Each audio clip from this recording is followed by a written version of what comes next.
We just stopped here in the middle of this long example. Really what we're doing is just getting used to this idea of antiderivatives and the language of indefinite integral. Well, let's continue with part G. We would read this as the indefinite integral of x squared times 1 plus x to the third dx. Of course, the question is, we think of that piece in the middle as being a derivative. What was the original function? What do we take the derivative of to end up with this? Okay, now this one takes it a little bit further. So we've looked at just powers of x, positive, negative, fractional powers of x, along with different coefficients and how to work with that. Then we looked at a result that was a natural log and one that had an e, and that was the last example. Now let's look at some of these. So here we're multiplying. Now there is no backwards product rule. We don't have that sort of thing working backwards. So what we're going to have to do is simply distribute. We need to simplify. Then it will look like a polynomial, and we can take each piece backwards. So before we even do any antiderivatives, let's simplify this thing. So it will be x squared plus x to the fifth. And we've got our stretched s and dx. So there's our function there simplified. Now, let's work with it. X squared, what's the antiderivative? Well, it must have been x to the third, right? What number would have to be in front here? Gotta be 1/3. So when that 3 multiplies, it cancels out. Okay.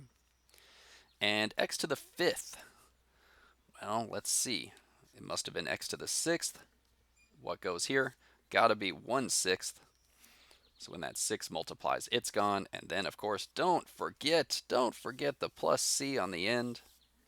There could be any constant added on because its derivative would be 0.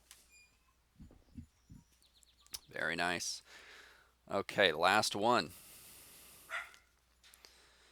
H, the indefinite integral 1 minus 3x to the fourth over x squared. Okay, so when we look at that, again, like it's a quotient, right? Quotient rule comes to mind. There is no backwards quotient rule. Same approach here. We need to simplify. How are we going to simplify that? Here's what you do. Take each part of the numerator and divide it separately by x squared. So we got 1 over x squared minus 3x to the fourth over x squared, like so.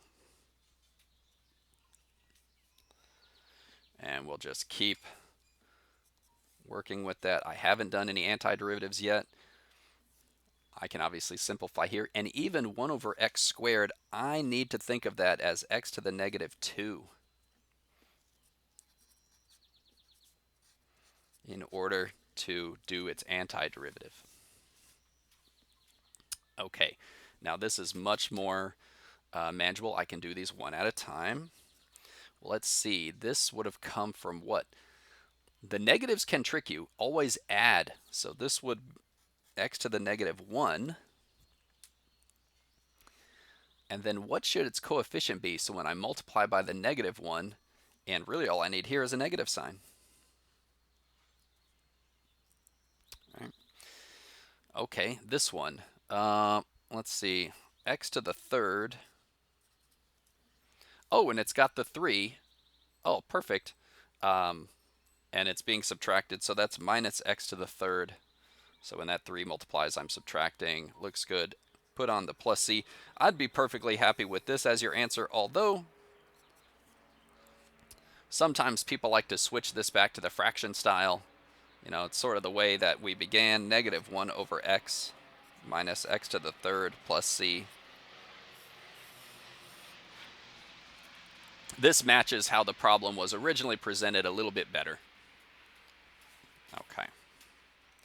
But either one of those would be full points on a test. I'm guessing MathXL does not have a preference here. I would hope. All right, there's one other type of example I need to show you. It's just taking the idea one step further. Here it is. Find the particular antiderivative. So in this problem, we're not going to use the indefinite integral notation. We're going to use the prime notation and just think literally an antiderivative. So we're given this derivative, y prime equals 50 over x to the third, where y of 5 equals 3. All right, so a particular antiderivative, the idea is we're going to find the particular value of c that would produce this right here. Y of 5 equals 3. Let's see this unfold, and I think it'll make better sense if we just do the problem. So we're going to begin with the antiderivative involving the c. But as it's written, I don't really want to think of it as 50 over x to the third. I'd much rather think of this as y prime equals 50 x to the negative 3, right? Kind of like in that last problem. Okay, so then thinking about the antiderivative, let's see, well, the 50 is just a constant multiple. I need to add one here to make it negative 2, and then that negative 2 needs to cancel out. So I'm just gonna go for it like this. So adding 1, negative 2, and I'll take my constant 50 divided by that, so then the negative 2 will cancel out and it'll all work. And of course I have the plus c. Fixing this, simplifying that, not fixing it.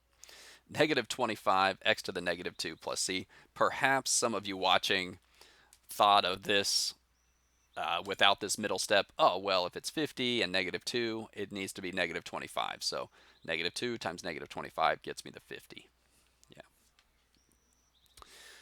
That said, once I have the negative 2, I actually prefer to go back and write it as the fraction. I could keep it like that, I suppose, but because I'm actually about to plug in a value for x, I kind of like it in the fraction form. It's easier for me to think about it that way.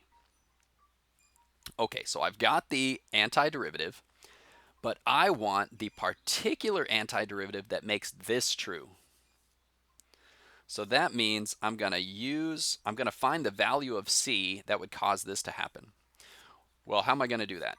Well, 5 is an x value, 3 is a y value. So I'm going to plug those in for x and y. Use that to find c, right? Again, that's an x value, a y value. So I'll plug in y is 3, x is 5, and I'm just going to go ahead and solve this to find c. It works out pretty well here, right? There's negative 1, add that over, and c equals 4. I'm not done yet, though. I need to plug that value of c back into this right here, the antiderivative. That is the particular antiderivative that would cause y of 5 to equal 3. And at the same time, the derivative is 50 over x to the third. So taking your idea of the antiderivative one step further and find the particular value of c to meet that, that one requirement right there. And that's it. That is antiderivatives and your intro to indefinite integrals. We're going to take it to the next level in 5.2.